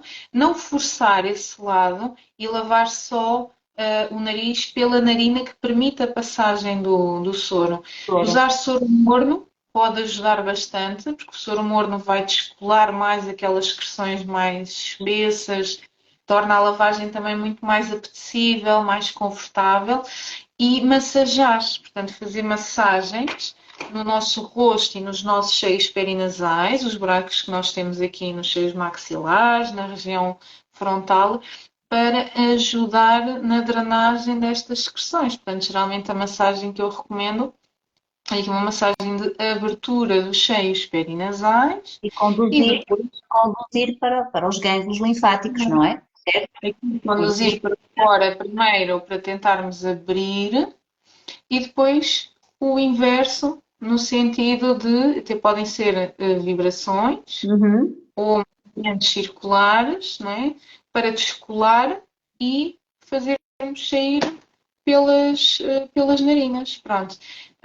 Habitualmente os pais, tanto em adultos como crianças, notam que esta massagem ajuda a descolar, massajarmos bem a nossa narina. Reparem que toda esta zona mexe, a narina mexe, para ajudar a descolar as secreções, e depois a seguir fazermos a lavagem com soro morno e conseguirmos ver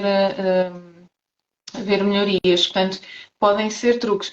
Outro truque que eu já mostrei e mostro com alguma frequência na página, e que acaba por ser muito apelativo para as crianças, mas também podem os adultos fazê-lo, é soprar as línguas da sogra pelo nariz. Pronto. Não é? Habitualmente, quando falamos nestes apitos, associamos a soprar pela boca. Pronto, eu fiz aqui uma invenção diferente, que é soprarmos pelo nosso nariz. Pronto, portanto, aqui trabalho muito a respiração nasal também com as crianças, não é? Peço, e claro que estes exercícios depois são adaptados à idade e à capacidade cognitiva daquela criança, para tentar fazer a inspiração nasal. E pasmem-se, não é? Muitas vezes os pais acham que a criança não respira absolutamente nada pelo nariz e a obstrução até é grande, mas ela consegue inspirar e expirar pelo nariz, portanto dá-nos ali uma janela de oportunidade de trabalhar a mudança do padrão. E expirar, tapar uma narina para termos uma força expiratória maior e fazer o apito suar. Pronto. Às crianças eu digo que estão a fazer uma trombinha de elefante, eles acham muita piada e aderem mais facilmente a este exercício e ajuda a desobstruir, ajuda a descolar as secreções, porque a força que nós temos de fazer para o apito soar é grande e isso vai ajudar também a mexer, digamos assim, as secreções que estão dentro do nariz, a descolar e a tentarem sair. É um ótimo exercício para ensinar as crianças a suar, porque sobretudo aquelas que têm mais questões começam a ver, ai, o meu rainho, assim, para o apito. E então é uma forma lúdica de lhes mostrar e de lhes ensinar a assoar. Então são pequenas técnicas muito simples, mas que no dia a dia vão ajudando aqui na desobstrução nasal. E são coisas que 5 minutos no máximo de rotina diária, de manhã e à noite. Lavar o nariz, massajar, apitar e os pais e as crianças veem efetivamente diferenças e benefícios. Portanto, são técnicas muito interessantes. A enfermeira Luciana dá consultas online. Por exemplo, a enfermeira Luciana, para quem não, para aqueles que me estão a seguir, trabalha em Lisboa, certo? Trabalho em Lisboa. Mas dá consultas online onde explica essas técnicas respiratórias, correto? Ensino, treinamos. A parte de treinar é importante, não é? Para eu conseguir perceber o que é que aquela criança consegue fazer. O mesmo para adultos, vou tendo adultos a recorrer, não é? Porque percebem que os problemas dos filhos são muito semelhantes aos deles e pedem-me ajuda. Portanto, também trabalho com os adultos se eles assim desejarem. E muito para quem não está na área de Lisboa ou é difícil cá deslocar-se, o online funciona muito bem, tem funcionado muito bem e tem tido resultados muito bons, mesmo na questão das otites e das obstruções nasais. Claro que o que tem que haver aqui é um grande comprometimento da parte dos pais, não é? Eu vou instituindo um plano de exercícios, uma coisa prática e que se integra no dia a dia, não é? Portanto, as consultas serem importantes são personalizadas, não é? À rotina daquela família, aos hábitos daquela família para que no dia a dia vá aplicando pequenas coisinhas, como por exemplo esta sequência que vimos agora, não é? De lavar o nariz, de massajar e de soprar o apito. Pronto, e vamos fazendo assim um plano para dar aqui uma ajuda muito aos pais e às crianças. Eu desenho mesmo este plano a computador, envio aos pais, eles imprimem, colam no frigorífico, na porta do quarto. Digo à criança para ir lá todos os dias marcar uma cruzinha com a caneta, um autocolantezinho, alguma coisa que seja lúdica, que dê aqui um sentido de responsabilização e ao mesmo tempo motivação, porque sabemos que as crianças também nem sempre estão motivadas, não é? Ou têm vontade de fazer as coisas que nós lhes pedimos, e então também ensino aqui estratégias para conseguirmos dar a volta às crianças, no sentido de as motivar a fazer, não é? E a partir do momento em que aquilo se torna uma rotina, e o objetivo é esse, é que se torne uma rotina, é muito mais fácil. Os pais já nem precisam de lembrar, são eles que lembram, são as crianças que lembram os pais que ainda não lavaram o nariz ou que ainda não apitaram, não é? E portanto, o meu trabalho é muito neste sentido, da criação da rotina perfeita para aquela criança e para aquela família, de modo a minimizar todos estes problemas, não é? A melhorar dos problemas e que depois do tratamento que a Joana e outros profissionais fazem também tenham sucesso, não é? Portanto, aqui aquela visão multidisciplinar e integrativa que é importante, não é? Se a Joana, por exemplo, puser um aparelho, mas a criança continua a respirar pela boca, se calhar os resultados não são tão rápidos. Ora, exatamente. Não é? É isso mesmo. É isso mesmo. Muito É esta visão multidisciplinar que nós precisamos, não é? Nós não trabalhamos sozinhos, assim como o nosso corpo não funciona por gavetinhas, como eu falava no início da live. Estes não são gavetas, não é? Nós podemos ir, está tudo relacionado, certo? Está tudo interligado. Está tudo interligado. Alguma dúvida? Estamos aqui numa hora e meia e temos aqui muitos resistentes e pessoas que ainda vão entrando. Vocês têm dúvidas? Querem colocar alguma questão? O que é que têm observado nos vossos filhos? O que é que estão a fazer de diferente? Partilhem aqui um Olha, bocadinho eu connosco. vi um comentário de uma senhora que diz que tem um bebê de 1 mês, 2 semanas, que fez frenectomia na maternidade, mas nota que a língua dele em repouso muitas vezes é em baixo. A pediatra diz que não vê nada de errado com o freio. Alguma coisa que eu possa fazer? Eu Esta deixa não sei se a doutora Joana. diga. Não consigo. Esta resposta deixo para si, mas eu diria que deveria procurar outra terapia miofuncional ou a sua área Sim, para de facto avaliar bem aquela língua, não é? sim, a língua pode, a frenectomia pode não ter sido bem sucedida. Eu não sei se o bebê, se o bebê está a ser amamentado ou não, eh, se está a ser amamentado, se está numa posição correta. Há muita coisa que tem que ser avaliada, sim, sem dúvida. Aqui a Marta deixou-nos uma pergunta. Pergunta se a lavagem nasal deve ser feita com água do mar ou soro. Eu sou suspeita, não é? Mas eu sou fã do soro e das seringas e das garrafas, porque são precisamente estes métodos, e que está comprovado, que são mais eficazes na remoção. Pronto. Quando os pais às vezes me perguntam, mas o otorrino não deixa, diz que é melhor não fazer, então aqui vemos outras estratégias, mas no geral prefiro muito mais a seringa à água do mar. Para já porque o spray de água do mar não consegue a mesma penetração que uma seringa de soro, não é? Portanto, habitualmente o spray de água do mar, ele injeta o spray mais ou menos nesta área do nariz e não consegue abranger o nariz todo. É bom para crianças, se calhar, que não conseguem de todo usar a seringa, mas que saibam assoar. Têm que saber assoar o nariz para poder remover as secreções. E depois o spray de água do mar ele tem sempre a mesma força, não é? Há várias forças, 0, 1, 2, 3 e 4. Se a água do mar tem sempre aquela força de injeção do spray, além do spray ir frio, o que torna a lavagem mais arrepiante, não é? Ao contrário do soro que podemos sempre amornecer, aquela pressão às vezes é mal tolerada, seja pelas crianças ou pelos adultos. Então com a seringa nós conseguimos isso, conseguimos pôr soro morno, não é? Pôr soro morno e conseguimos ir injetando à velocidade que nós quisermos. Nunca uma velocidade exagerada, não é? Porque senão vai causar dor, mas uma coisa média, não é? Uma velocidade média. Nas crianças que já começam a agarrar na seringa e a tentar fazer e são mais colaborantes, eu digo mesmo aos pais, tornem-nas o mais autónomo possível, deem-lhes para a mão, porque elas não só desmistificam, como injetam na velocidade que se sentem confortáveis. E então conseguem fazer na mesma essa limpeza. Portanto, para mim sim, a seringa, ou seja, a lavagem de alto volume, que é seringa ou garrafa, em que temos grandes quantidades de soro, é excelente para uma boa higiene nasal. A Marta diz aqui, eu faço só aos meus filhos com seringa e acho que funciona. Exatamente. E aqui? E as próprias crianças notam diferença.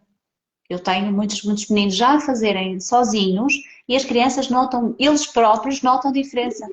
Sim, eles pedem. Mãe, Pedem. nariz, ranho, mesmo aqueles que ainda não falam muito. Tu, É o feedback que as mães me dão, nariz, ranho, e vão, e às vezes, o outro dia uma mãe partilhava comigo, eu fui-lhe dar um lenço e ele diz, não, seringa. Portanto, as próprias crianças sentem esta diferença, que é muito bom. A Sílvia faz aqui uma pergunta muito interessante. Você recomenda o uso da lota para a limpeza nasal? Para quem não sabe o que é a lota é uma espécie, parece uma chaleira. Pesquisem no Google, lota, e vão ver a imagem, o formato daquilo. Aquilo parece uma chaleirinha. é de origem É, japonesa. foi das primeiras, foi nos primeiros dispositivos utilizados. A lavagem nasal é uma técnica milenar, portanto, não foi uma coisa que surgiu há meia dúzia de meses. E o objetivo da lota é uma lavagem de alto volume, não é? Imaginem que isto é uma chaleirinha, a lota aplica-se na narina, aqui precisa de uma inclinação, porque aquilo vai por gravidade. Pode ser em barro, e não dá para apertarmos ao contrário da garrafa, portanto aquilo vai por gravidade. Eu não gosto tanto da lota por causa da inclinação que obriga a fazer. Então nas crianças, como o canal do ouvido está muito perpendicular, há possibilidade de entrada de algum soro no canal auditivo, que é coisa que nós não queremos. Mas E é preciso terem atenção que até aos 5 anos há ali um buraquinho, que é o chamado fórum de Hus, que ainda não está fechado. sim, E que em alguns adultos não fecha, por isso simplesmente mantém-se aberto. Portanto, acho que essa pergunta foi bem levantada. é interessante. E agora aqui uma para si, Ana Lugero está a ser amamentado, faz estalinhos a mamar, coisa que não fazia antes, mas está a aumentar muito bem de peso. Atenção a esses estalinhos ao mamar. Às vezes vou aumentar bem de peso, também confundo um bocadinho os profissionais. Pois, porque esses estalinhos ao mamar indicam-nos que a língua pode não estar numa posição correta. Pode haver o freio, pode ainda estar curto. Daí a criança fazer estes estalinhos. Portanto, é importante verificar esse freio. Portanto, Ana, levar o bebê novamente a ser avaliado. É.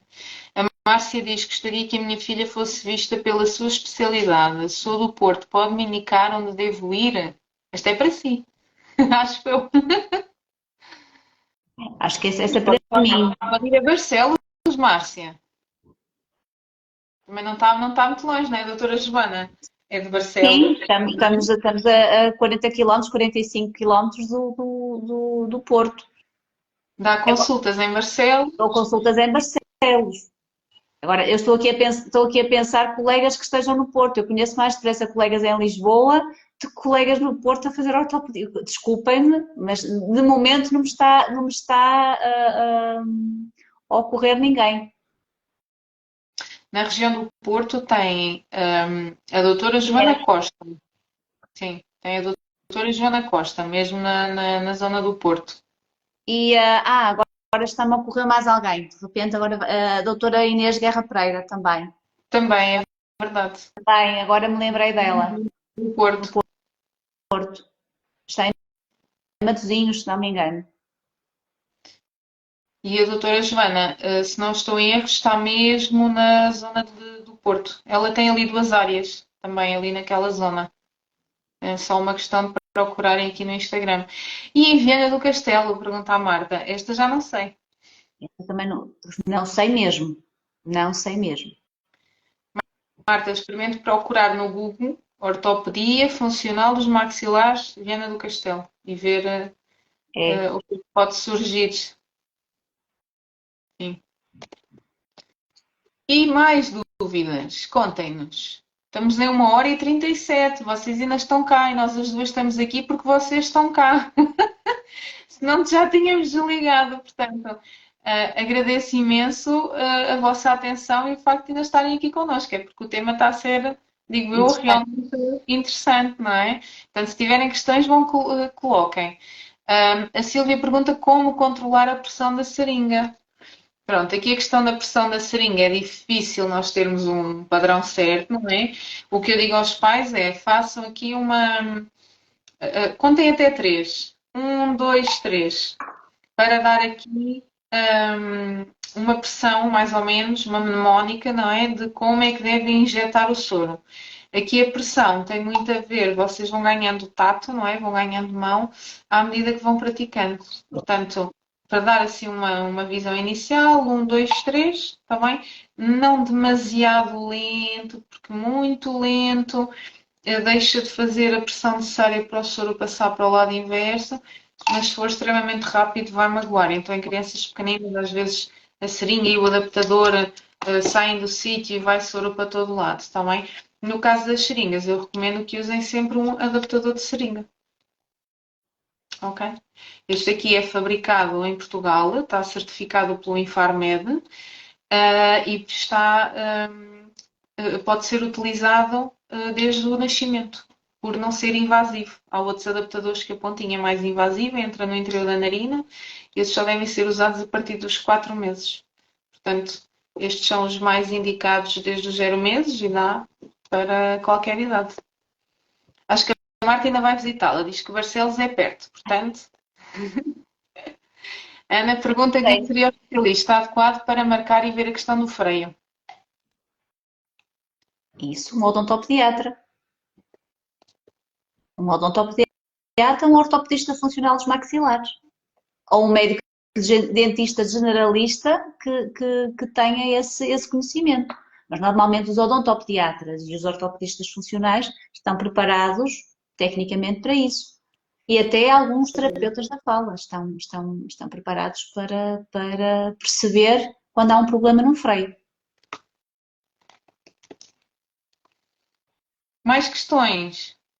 Vou aqui rever a minha lista para ver se respondemos a tudo que as mães nos forem perguntando.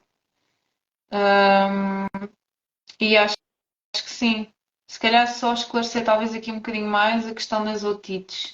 Os pais ultimamente procuram muito por causa da questão da otite serosa e sabemos que as otites são multifatoriais, não é? Portanto, não tem só a ver com narizes inflamados e ranho, mas muitas vezes tem a ver também precisamente com as questões que já fomos falando, o queixo mais retraído, o menor tónus muscular, e reparem que o canal do ouvido ele atravessa a musculatura que é necessária para o bebê sugar ou para a criança mastigar, não é?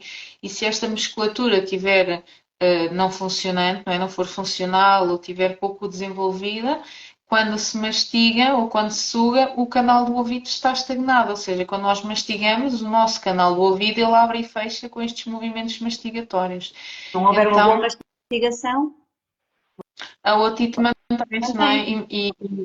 E tem recorrido a mim muitas crianças neste sentido, não é? Que vêm, o que é que eu observo mais? Narizes muito obstruídos, não é? Padrões de respiração oral, encaminhamento para a ortopedia funcional dos maxilares, porque de facto precisam ali de ser avaliadas.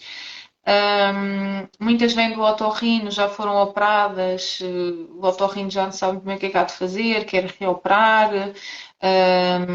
mas estão a fazer tratamentos com os corticoides nasais, com os antihistamínicos, não há grandes melhorias.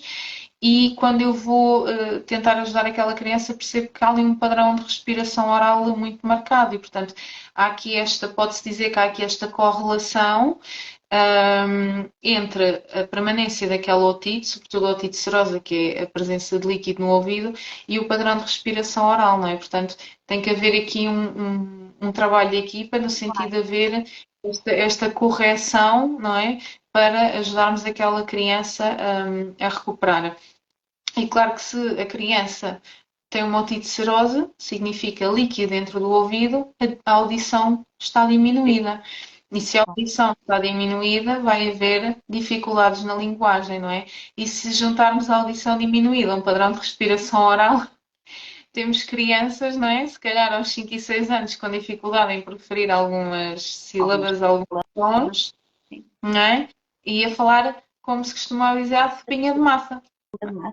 E a manter um padrão de linguagem extremamente infantil. É. Certo? São coisas tão simples de se prevenir nos primeiros anos, não é? De vida. É verdade. Que indicações é que a doutora Joana daria a quem nos ouve que tenha, sobretudo, bebés, crianças, aqui com problemas de respiração oral? Já nos falou há bocado comer com os pés apoiados, que pequenas mudanças no dia a dia é que nós podemos fazer que vá ajudar aqui na recuperação ou na prevenção da instalação da respiração oral, não é? Portanto, falámos da amamentação sempre que possível. Um padrão mastigatório, acima de tudo, padrão mastigatório, mastigação de alimentos duros.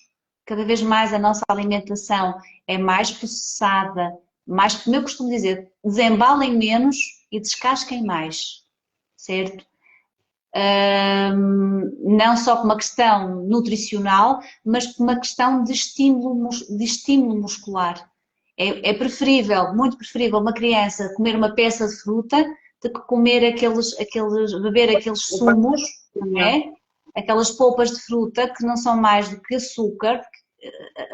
A fruta tem açúcar, tem frutose, aquilo é frutose, aquilo é açúcar puro. E estamos aqui a fazer com que a criança faça o quê? Voltamos à chupeta, não é?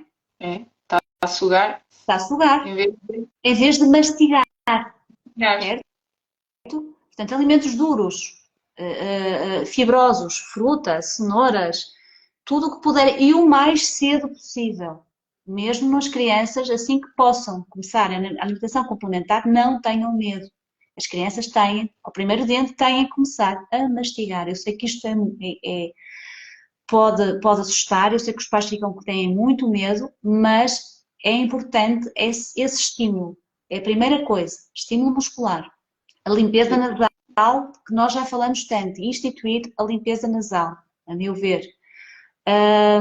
Que mais é que eu posso, que mais recomendações eu posso fazer? Andarem ao ar livre, brincarem ao ar livre, praticarem desporto, por exemplo, a natação. Eu acho a natação um desporto muito bom para não sei se concorda comigo, para aprender a respirar.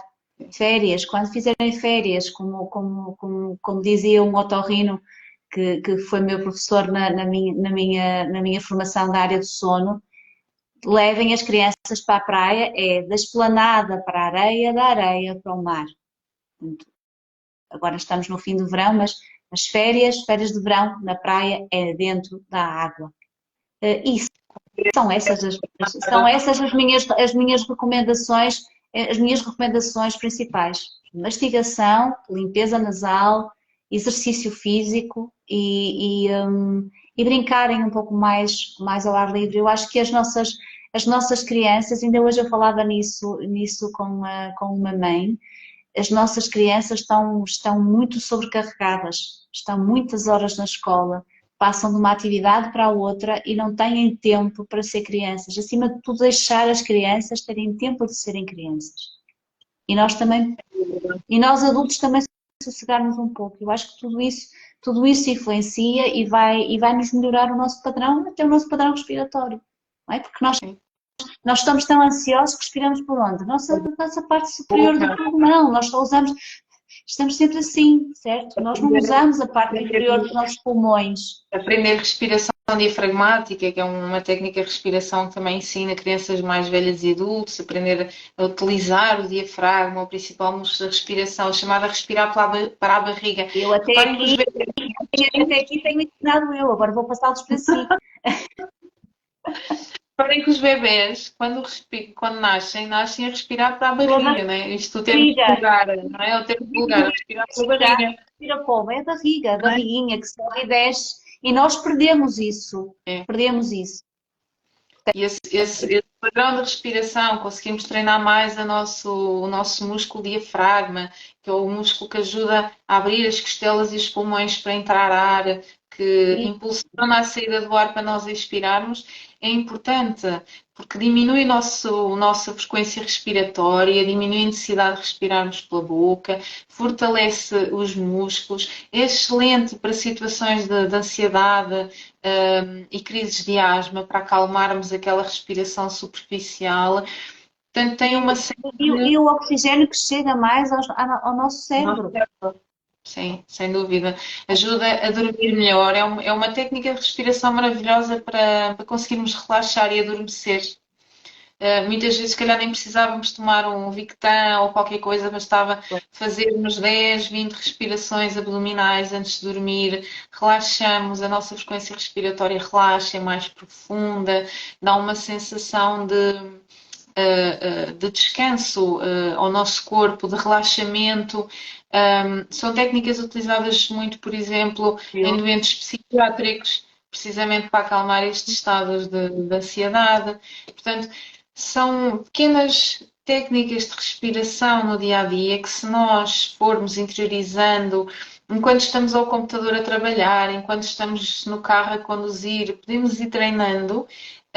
E vai-se aos poucos tornando o nosso padrão, não é? Que falávamos há bocado, exercícios que vão mudando o nosso padrão e a nossa rotina e que são super benéficos para a nossa saúde. Acima de tudo, se vão interiorizando e vão fazendo parte da nossa rotina. Sim. no nosso dia a dia. Arejar o quarto também é uma coisa que eu digo aos pais: arejem o quarto pelo menos 30 minutos Combinem antes de tanta dormir. roupa, Sim. não é não aquecerem tanto o quarto. Essa ideia, sobretudo nos bebés, não é? Que tem que se vestir uma peça de roupa a mais do que nos adultos. Os bebés sentem calor e frio tal como nós. Portanto, não sobreaquecer, o sobreaquecimento leva ao aumento da frequência respiratória, leva à secura do nariz, da boca, Pois. gera Os bebés mais. não usarem tanto a baby cock, também terem muita atenção com a baby cock, É, tentarem pôr os bebés numa posição horizontal. sim. É importante. Por exemplo, em longas viagens de carro que os bebés vão na baby cock, tentarem parar, esticarem o bebê. As recomendações internacionais são mesmo essas, não é? 2 em 2 horas parar. E porquê Tá? esticar o bebê? Porque o bebê já é por si próprio hipotónico, não é? Tem pouca força muscular e na baby cock novinho ele está muito curvado. E se está muito curvado e o pescoço cai sobre o tórax, dificulta a passagem do ar e diminui a expansibilidade dos pulmões. Portanto, o bebê a dormir esticadinho direitinho, com a cabeceira levantada, que também facilita muito a respiração e diminui o desconforto respiratório ou obstrução nasal. Evitarem muitos açúcares ao fim do dia, e ingerirem menos água ao fim do dia e mais durante o dia, para depois não haver aqueles despertares frequentes para fazer xixi, não haver ali uma dificuldade também de digestão por causa do excesso de açúcares. Portanto, são assim, pequeninas práticas, não é? Rotinas do dia a dia que vão fazer diferença. Desculpa, vou interrompê-la. Falou aí numa coisa importante, na enurese noturna, no fazer xixi na cama. Terem atenção no fazer xixi na cama. Terem isso em atenção. Uma criança que já não usa fraldas, que já desfraldou, que continua a fazer xixi na cama, ter alguma atenção, porque pode estar relacionado com um distúrbio do sono. Está bem? E pode haver aí uma maloclusão associada. Portanto, isso é importante também referir. E às vezes mesmo a dificuldade do desfralde, não é? Crianças que 3, 4, 5 anos ainda usam fralda, pode estar muito relacionado com estas questões da Também. respiração oral, não é? A dificuldade do desfralde não ser só a imaturidade do sistema cognitivo, neurológico para desfraldar, mas ter a ver aqui com estas questões da respiração. Porque se a criança tem que respirar muito mais vezes por minuto do que é suposto, lembrem-se que o coração tem que trabalhar mais para bombear mais sangue, se bombeia mais Vai sangue, subir. sobrecarrega os rins são sobrecarregados, produzem mais urina, logo há despertares noturnos mais frequentes, né? ou mais xixis noturnos. Portanto, são assim pequeninas práticas. Já vamos aqui em quase 2 horas e temos um público maravilhoso ao pé de nós, mas acho que se não houver mais questões, ou a Joana não tiver assim mais nada iminente para dizer, íamos terminando. Que dúvidas é que vocês ainda têm? Ou, Joana, se tiver, quiser deixar alguma mensagem ou alguma dúvida que ache importante esclarecer, força. Não, o que eu quero é agradecer-lhe este convite e esta oportunidade de eu falar neste assunto que me é tão grato, tão querido para mim, e já me esclareceu algumas dúvidas que eu amanhã já vou esclarecer os meus papás e as mamãs. Boa. E não tenho mais nada a dizer a não ser agradecer-lhe, está bem? E alguma dúvida que tenha, é só me contactar. Obrigada eu, doutora Joana, por ter estado presente. Uma live que eu já queria fazer há algum tempo e que, de facto, é um tema que eu vou batalhando muito a par com a higiene nasal, os exercícios de respiração. Vou batalhando muito com os pais este tema e estarem muito atentos a estes sinais, não é? Que são indicativos de tanta coisa e que precisam aqui de uma visão multidisciplinar e de uma ajuda mais diferenciada. A última mensagem que eu posso deixar aos pais é: se notarem alguma coisa, não esperem. Não esperem, procurem ajuda. Porque as maloclusões na primeira infância devem ser tratadas. Devem ser tratadas, podem e devem ser tratadas. E quanto mais cedo, melhor. É a última mensagem que eu posso deixar aqui. Para Eu além. vou incluir uma coisa. se tratarem as vossas crianças na primeira infância, quando começarem a nascer os dentes definitivos, já nascem todos direitinhos. Ou então, se não nascerem assim tão direitinhos, qualquer aparelho ortodôntico resolve o problema e vai ficar estável de certeza absoluta. Sem dúvida. Obrigada por terem cá estado. Temos aqui Neurociência e Desenvolvimento pergunta sobre exercícios de respiração. Poderiam falar mais numa próxima live? Podemos sim, podemos pensar nisso. Obrigada pela partilha e esclarecimento tão importante e tão útil. A nível de exercícios de respiração, podemos pensar aqui numa live sobre eles. Atenção que os exercícios de respiração têm que ser dirigidos conforme a faixa etária da criança, não é?